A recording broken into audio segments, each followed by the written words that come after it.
Jai Hind student, today we are going to discuss the another topic in controlling process. The third process comparison of actual performance with standard. At this step actual performance is compared with the standard and deviation are found out. Deviation can be two types, negative deviation and positive deviation. In the controlling process, it is important to know the causes of negative deviation, but it is not less important to know about the causes of positive deviation. Positive deviation means that the actual performance is more than the standard work.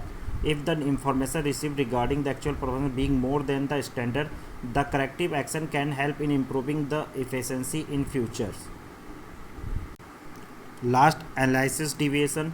At this stage, deviation analyzed in the analysis of deviations, following things are be studied. First, is standard being attained? If yes, nothing is need to be done. The work will continue as usual. Usually performed will be measured and remaining process will be completed. If the standard could not be achieved, answer to be the next questions will have to be found out. Is deviation acceptable? If the actual performance is below the standard but the deviation is acceptable, the meaning thereby that deviation is not so serious that is need corrective action. Nothing is to be done and the work will go on as usual.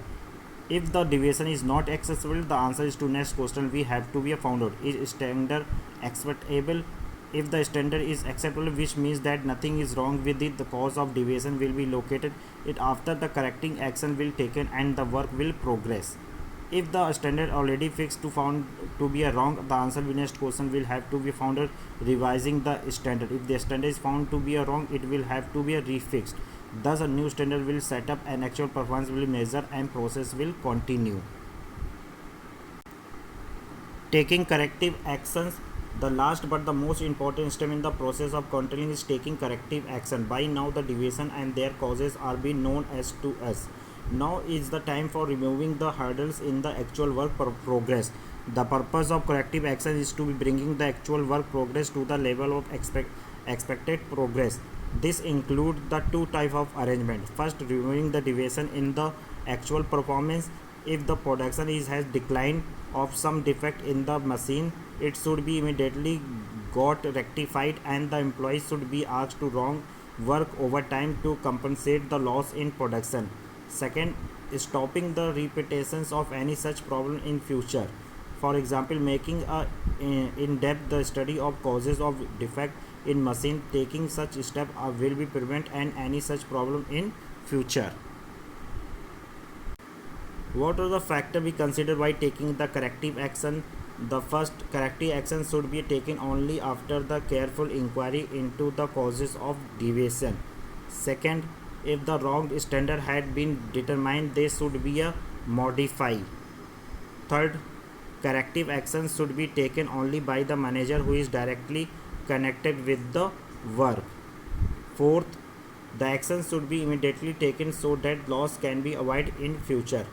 Fifth, if the necessary change should be introduced in the policy, procedure rules, etc.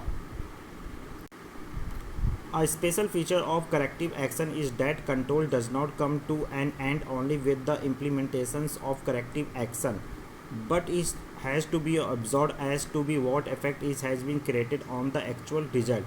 And if the result again happen to be a negative, corrective actions should again be taken.